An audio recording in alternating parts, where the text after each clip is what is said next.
Hello everyone, welcome to G centric. और इस lecture में देखेंगे हम लोग कि फ्लक्स और फ्लक्स लिंकेज क्या होता है। तो बहुत ही शॉर्ट तरीके से मैं आपको बताता हूं कि फ्लक्स और फ्लक्स लिंकेज के बारे में क्या क्या बोला जा सकता है। तो सबसे पहले देखेंगे हम लोग कि जो फ्लक्स है, फ्लक्स को अगर मैं बोलूं तो एक तरह का, इसको अगर मैं हिंदी में बोलूं तो ये है एक तरह का बहाव। क्या है? बहाव, है ना। हिंदी में इसलिए लिखा ताकि ये समझना बहुत जरूरी है। और क्या बोल सकते हैं बहाव को? इंग्लिश में हम बोलेंगे फ्लो।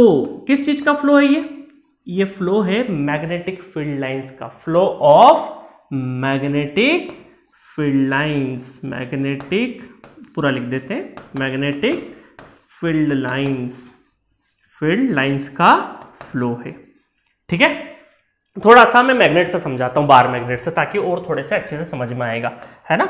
चलिए, तो पूरी कोशिश रहेगी कि इस लेक्चर खत्म होते होते आपको पूरा समझ में आ जाए कि फ्लक्स और फ्लक्स लिंकेज क्या होता है। कलर थोड़ा सा ये वाला ले लेते हैं, नहीं ये वाला तो ले रखा है अपन ने, ब्लू कलर ले लेते हैं। ठीक है, देखो अभी मैंने थोड़ी देर पहले बताया, थोड़ी देर मतलब पिछले लेक्चर में, कि नॉर्थ से आपकी मैग्नेटिक फील्ड लाइन जाती है और साउथ पे आती है। क्या ये दिखती है हमें? कई सारे लोगों का डाउट होता है। नहीं, दैट इज इमेजिनरी लाइंस, है ना। फील कर पाते हो।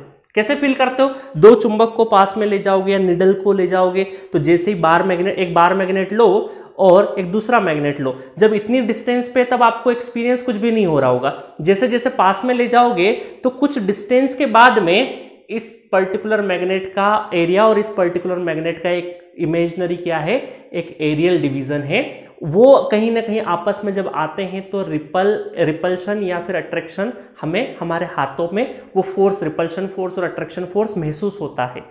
दिखता नहीं है, महसूस होता है। जब इतनी पास में होता है ना, या तो मैग्नेट पास में आने के लिए फोर्स कर रहे होंगे या मैग्नेट दूर भगने के लिए फोर्स कर रहे होंगे। ये फोर्स हम अपने हाथों में या उंगलियों में फील कर सकते हैं। तो इस एरिया को हम क्या बोलते हैं? मैग्नेटिक फील्ड लाइंस का एरिया, है ना। मैग्नेटिक फील्ड लाइंस का एरिया। तो ये हमें इस तरीके से बहुत सारी लाइंस होती है। जितना बड़ा मैग्नेट होगा उसका एरिया उतना बड़ा होगा, है ना। बड़े मैग्नेट का बड़ा, छोटे मैग्नेट का छोटा। तो नॉर्थ से साउथ तक जा रहा है। तो ये जो लाइंस होती है ना, इसी को हम क्या बोलते हैं? Magnetic field lines. क्या बोलते हैं इसको हम लोग? Magnetic field lines. Magnetic field lines, इसको बोलते हैं हम लोग मैग्नेटिक फील्ड लाइंस। समझ में आया? इतना तो हम जानते थे, बचपन से जानते थे, बस इसको थोड़ा सा टेक्नोलॉजिकल वर्जन में जान रहे हैं कि मैग्नेट के आसपास वाली जो चीजें हैं उसको हम मैग्नेटिक फील्ड लाइंस बोलते हैं। ठीक है, अब इनको फ्लो करा दोगे तो क्या बन जाएगा? फ्लक्स बन जाएगा। तो फ्लो ऑफ मैग्नेटिक फील्ड या बहाव मैग्नेटिक फील्ड का या मैग्नेटिक फील्ड लाइंस का, उसको बोलते हैं हम लोग फ्लक्स। अभी थोड़ी देर में और समझ में आ जाएगा। अच्छा, इसकी यूनिट क्या होती है? अगर कोई पूछे, इसको हम मेजर करते हैं वेबर में। टाइम में मेजर करते हैं वेबर में। और इसका नोटेशन जो होता है फ्लक्स का, उसको डिनोट करते हैं फाई से। Phi is the notation of flux, और जो कि प्रोपोर्शनल है number of field lines, number of field lines के। इसका मतलब है कि इक्वल टू नहीं, प्रोपोर्शनल, कि जितना ज्यादा बड़ा मैग्नेट होगा उसकी इंटेंसिटी जितनी ज्यादा होगी उतनी ज्यादा फील्ड लाइंस होगी, और उतनी ज्यादा फील्ड लाइंस होगी तो इसको बहाओगे तो उतना ज्यादा हमारा क्या रहेगा? फ्लक्स रहेगा। तो flux is directly proportional to the magnetic field lines. ठीक है, चलो अभी आप दो मैग्नेट को पास में ला रहे थे ना, एक काम करते हैं। जैसे ये मैग्नेट रखा है ना, अभी हमने इस मैग्नेट में देखा कि नॉर्थ से साउथ, ये है ना, इस तरीके से, और ये इस तरीके से, है ना। कंप्लीट कर लेना प्रॉपर ये एरो। ठीक है, ये एरो, ये इसका इलाका है। इस मैग्नेट का ये पूरा का पूरा क्या है? एरिया है। कि इतना इस मैग्नेट में, इस मैग्नेट के जैसे ही इस एरिया के आजू बाजू कोई भी रहोगे, और किस मटेरियल का? आयरन मटेरियल के बने रहोगे, तो हम खींच लेंगे। और अगर मेरे जैसा ही बार मैग्नेट कोई और रहा तो देखेंगे कि हमारे लायक है कि नहीं है ना। तो अट्रैक्शन और repulsion depending on the situation, है ना। मित्रता करेंगे या शत्रुता करेंगे, किस पे डिपेंड करेगा कि आपकी पोजीशन क्या है। चलो, तो खैर यहां पर हम क्या करते हैं, थोड़ी देर के लिए अलग अलग टाइप। ये है एक मैग्नेट, एक बार मैग्नेट, इसके आसपास मैग्नेटिक फील्ड लाइन से। अब हम क्या करते हैं? कंडक्टर लेके आते हैं। कंडक्टर मतलब एक सिंपल एक वायर, है ना, एक रॉड लेके आ गए हम। एक हम गोल सर्कुलर शेप का कुछ लेके आ जाते हैं, एक फलाना डिमका शेप का कुछ ना कोई लेके आ जाते हैं। इन तीनों को हम कहां ले चलते हैं? इसके पास में ले चलते हैं। इनके पास में ले चलते हैं, और जैसे ये पास में जाएंगे, कैसे जाएंगे? देखो, ये अलग अलग जैसे जैसे पास में जाएंगे, पास में गए, पास में गए, पास में गए, तो जैसे इतना पास में रहा तो इन फील्ड लाइंस के आप देखोगे, इस सर्कुलर पाथ को देखो, ज्यादा अच्छे से समझ में आएगा, है ना। ये जो सर्कुलर पाथ का कितना एरिया इंटरेक्शन में गया, इतना एरिया इंटरेक्शन में गया, इस वाले शेप का इतना इंटरेक्शन में गया, इस रॉड का कितना गया, इतना इंटरेक्शन में गया। तो जब इन तीनों अलग अलग शेप के कंडक्टर्स हैं, असल में सारे के सारे कंडक्टर्स हैं, इनके शेप्स अलग अलग है, इन कंडक्टर्स को जैसे ही हम एक बार मैग्नेट की मैग्नेटिक फील्ड लाइंस की रेंज में ले गए तो वहां पर जितना कंडक्टर का इंटरेक्शन, जितना कंडक्टर्स के पोर्शन का इंटरेक्शन इस फील्ड लाइंस के अंदर हुआ, इसको हम क्या बोलते हैं, फ्लक्स लिंकेज बोलते हैं। लिंक हो गया, है ना। देखो फ्लक्स लिंकेज की स्पेलिंग देखो बहुत अच्छे से, ये क्या है, लिंक, है ना। बैंकों में कई बार दिखता है लिंक फेल हो गई। लिंक फेल होने का मतलब है कि दो सिस्टम आपस में कनेक्टेड नहीं है ना, लिंक टूट जाती है। लिंक का साधारण मतलब यही होता है, दो चीजों के बीच में कनेक्शन। तो लिंक टूट गया, लिंक फेल हो गया, इसका मतलब कनेक्शन नहीं है। तो यहां पर किस चीज का लिंक है, फ्लक्स का लिंक। तो इसको लिंक को हमने लिंकेज बोल दिया। तो हम ये बोल सकते हैं what is flux linkage, the extent of interaction between conductor and magnetic field lines, उसको हम क्या बोलते हैं, फ्लक्स लिंकेज बोलते हैं। अब इनको अगर हम ज्यादा पास में ले जाएंगे तो ज्यादा इंटरेक्ट करेंगे, ज्यादा फ्लक्स लिंकेज होगा। बाहर रखोगे तो कोई फ्लक्स लिंकेज नहीं है, मतलब कंडक्टर पहले जब इधर थे, इस फील्ड लाइंस में नहीं थे, कोई भी फ्लक्स लिंक नहीं हो रहा था, लिंकेज नहीं था। जैसे इन कंडक्टर्स को पास में ले जाओगे लिंक होगा, जितना ज्यादा पास में ले जाओगे और ज्यादा लिंक होगा। तो इसीलिए यहां पे लिखा है हमने, the what is flux linkage, the extent of interaction between conductors and magnetic field lines. तो इसको बोलते हैं हम लोग फ्लक्स लिंकेज, है ना। तो यही सब मशीन में करेंगे हम लोग बार बार, ये कंडक्टर्स को मैग्नेटिक फील्ड लाइंस की प्रेजेंस में ले जाएंगे और सारा चीज होगा, है ना। जैसे हमारे फैराडे एक्सपेरिमेंट में तो यही हुआ, हमने क्या किया, एक कॉइल में जो फील्ड लाइंस थी उसको पास में लेके आए।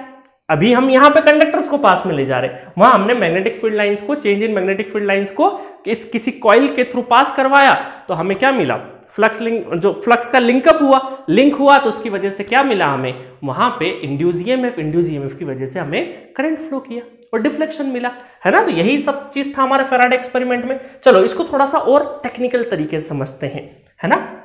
देखिएगा यहां पे मैंने क्या किया, तीन तरह की कॉइल ली और यहां पर मैंने एक काम करता हूं कि ये सर्कुलर कॉइल है, ये डॉटेड वाला पीछे का हिस्सा और ये जो सॉलिड लाइन वाला है आगे का हिस्सा है, इतना है ना। अब मैं इस लेक्चर में आपके सामने कॉइल लेके आ गया हूं सर्कुलर, ये फ्रंट वाला हिस्सा ये हुआ। अब देखो क्या हुआ, इसका हर एक कॉइल का, हर एक इस सर्कुलर पाथ का एक एरिया वेक्टर होगा, ठीक है। क्या होगा, एक एरिया वेक्टर। हम एरिया वेक्टर बना देते हैं थोड़ी देर के लिए। तो एरिया वेक्टर एग्जैक्ट बीच से इस तरीके से परपेंडिकुलर एक एरिया वेक्टर होगा, है ना। तीनों का बना देते हैं, लगे हाथ, तीनों का हमने क्या बना दिया, एरिया वेक्टर बना दिया, ठीक है। तीनों का हमने क्या बना दिया, एरिया वेक्टर। चलो अब हम देखें यहाँ पे कि मैग्नेटिक फील्ड लाइंस, थोड़ी देर के लिए हम यहाँ पे मैग्नेटिक फील्ड लाइंस अगर कुछ इस तरीके से प्रोवाइड करें, मैग्नेटिक फील्ड लाइंस, कलर चलो अच्छा रहेगा, मैग्नेटिक फील्ड लाइंस का डायरेक्शन कुछ इस तरीके से रखें कि ये है सारी की सारी हमारी magnetic field lines, magnetic field lines, इसको डिनोट करते हैं हम लोग B vectors, magnetic field lines, magnetic flux density, है ना, नॉट इंटेंसिटी, डेंसिटी। तो ये मैग्नेटिक फील्ड लाइंस जो है ये सर्कुलर पाथ से, इस सर्कुलर कॉइल है एक तरीके का, इस कॉइल से पूरी की पूरी पास हो जा रही है। तो इसका मतलब हम ये बोलेंगे, यहां पे एक स्टेटमेंट दे देंगे कि जितनी भी मैग्नेटिक फील्ड लाइंस है, अगर ये सारी की सारी हमारी फ्लो करानी है, इस लूप से हम अगर हमें सारी की सारी पास करानी है, तो इनका जो एरो है ना, वो हमें एरिया वेक्टर के एरो की डायरेक्शन में रखना पड़ेगा। अगर थोड़ा सा आड़ा टेढ़ा कर दिया तो हम कहीं ना कहीं कुछ फील्ड लाइंस हमारी बाहर निकल जाएगी, सर्कुलर पाथ से बाहर चले जाएगी। तो हमारा एम ये है, हमने ये ऑब्जर्व किया कि हमें मैग्नेटिक फ्लक्स जो मैक्सिमम कब मिल सकता है, जब ये सारी की सारी मैग्नेटिक फील्ड लाइंस का जो एरो है वो एरिया वेक्टर के एरो में रहे, तभी हमें क्या मिलेगा, यहाँ पे फाई जो है वो मैक्सिमम मिलेगा। क्या मिलेगा, मैक्सिमम मिलेगा। हमने पॉसिबल केसेस लिए एक तरीके से, है ना, मैक्सिमम मिलेगा। जैसे ये सेकंड वाले केस में लेते हैं। अब हमने क्या किया, एक काम करते हैं, अब हमें थोड़ा सा इनके एरो को बदलते हैं। एरो को कैसे बदलेंगे, इस तरीके से हमने मैग्नेटिक मैग्नेटिक फील्ड लाइंस इस तरीके से रखी। इसका मतलब है कि ये एरिया वेक्टर का जो एरो है और मैग्नेटिक फील्ड लाइंस का जो एरो है, इनके बीच में कोई ना कोई एंगल रख दिया। इस एंगल को हम क्या बोल देते हैं, थोड़ी देर के लिए इस एंगल को हम बोल देते हैं, इसको बोल देते हैं थीटा नॉट बोल दिया हमने, थीटा नॉट बोल दिया। तो जब ऐसा कर रहे हैं हम लोग, है ना, क्या कर रहे हैं, जब ऐसा कर रहे हैं कि मैग्नेटिक फील्ड लाइंस का एरो और एरिया वेक्टर का एरो थोड़ा सा अलग अलग किसी एंगल से हम पास करवा देंगे, तब हमें क्या मिलेगा कि ये जो फ्लक्स लाइन है ये मैक्सिमम तो नहीं मिलेगा और मिनिमम जीरो भी नहीं बोल सकते, कहीं ना कहीं कुछ ना कुछ वैल्यू का, फाइनॉट वैल्यू का कुछ ना कुछ फाइनाइट फ्लक्स मिलेगा, बट वो मैक्सिमम नहीं होगा और ना ही जीरो होगा, इसके बीच में कुछ ना कुछ रहेगा। समझ में आया? चलो तीसरी जगह, तीसरा हमने क्या किया कि किसी पाथ से अगर हमारा मैग्नेटिक फील्ड लाइंस एक परपेंडिकुलर रहे, मतलब 90 डिग्री से क्रॉस करे, तब क्या इस लूप से कुछ मैग्नेटिक फील्ड लाइंस क्रॉस हो पाएगी क्या? नहीं हो पाएगी, ये सारी की सारी बाहर चले जा रही है। इसका मतलब है कि यहां पे जो थीटा है, थीटा क्या है हमारा, थीटा नॉट क्या है, angle between magnetic field lines and area vector. तो यहां पे अगर थीटा नॉट अगर हमारा 90 रहे तो यहां पर क्या रहेगा कि मैग्नेटिक फील्ड लाइंस क्या हो गई आपकी, मैग्नेटिक फील्ड लाइंस मतलब कि फ्लक्स जो रहा वो क्या रहा, जीरो, वो क्या रहा, जीरो। तो कुल मिला के कंक्लूजन ये है कि किसी एरिया वेक्टर मतलब कोई कॉइल है, उससे सारी की सारी मैग्नेटिक फील्ड लाइंस अगर पास कर जाती है तो हमें मैक्सिमम फ्लक्स मिलता है। अगर कोई एंगल रहेगा तो हमें मैक्सिमम तो नहीं मिलेगा, जीरो भी नहीं मिलेगा, कोई फाइनाइट वैल्यू मिलेगी। और अगर हम परपेंडिकुलर रख देते हैं तो यहां पर कॉइल से कुछ पास हो ही नहीं रहा है, तो इसका मतलब क्या हो गया, हमें फ्लक्स लिंकेज क्या मिलेगा, जो मैग्नेटिक फ्लक्स है वो क्या मिलेगा, जीरो मिलेगा। अब ये तो था हमारा थ्योरेटिकल वर्जन। अब इसको हम लोग क्या करेंगे, मैथमेटिक्स में बना देते हैं। मैथमेटिक्स में बनाए तो उसके पहले आप देखो मैक्सिमम कब मिल रहा है। ये जो थीटा नॉट क्या है, angle between A and B, तो यहाँ पे थीटा नॉट क्या रहेगा, थीटा नॉट की वैल्यू अगर देखें तो ये रहेगी आपकी जीरो, है ना, एंगल क्या है, जीरो है। और यहाँ पे क्या है, कुछ ना कुछ रहेगा, और यहाँ पे एंगल क्या है, 90 डिग्री, और यहाँ पे जो थीटा है वो थीटा नॉट एंगल है ना। फाई और थीटा में कंफ्यूज मत होना, ठीक है। तो इसका मतलब है कि हमने क्या किया, एक मैथमेटिक्स जानते थे हम डॉट प्रोडक्ट, और हमने देखा कि फाई इक्वल टू बी और ए, इन दोनों का क्या है, डॉट प्रोडक्ट है। मैथमेटिक्स का तड़का लगाया इसमें, और हमें पता है कि जब वेक्टर हटाएंगे तो ये रहेगा b इंटू ए इंटू कॉस थीटा नॉट।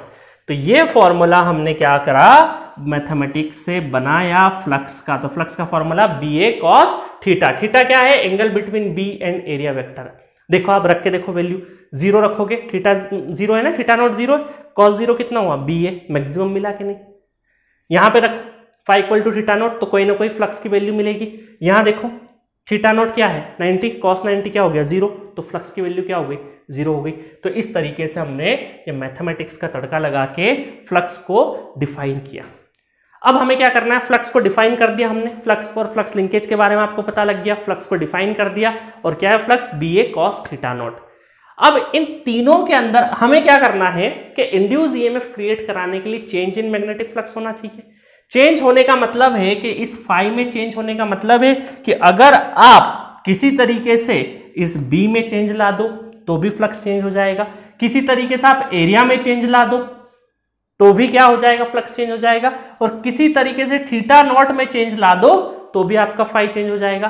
तो इन तीनों को अलग अलग चेंज करके हम लोग कहां पे, इंड्यूस ईएमएफ वाले टॉपिक में, जो चौथे नंबर का हमारा इंड्यूस ईएमएफ है ना, बेसिक और एडवांस लेवल दोनों देखेंगे, वहां पे इन तीनों क्वांटिटीज को चेंज करके मैं बताऊंगा कि किस तरीके से फाई मैग्नेटिक फ्लक्स चेंज हो सकता है, क्योंकि चेंज इन मैग्नेटिक फ्लक्स क्या प्रोड्यूस करता है, इंड्यूस ईएमएफ। समझ में आया? तो बस यही था इस लेक्चर में। अब मिलेंगे हम लोग नेक्स्ट लेक्चर में लेंज लॉ के साथ, और देखेंगे कि लेंज भाई साहब ने फैराडे को कैसे थोड़ा सा मॉडिफाई किया।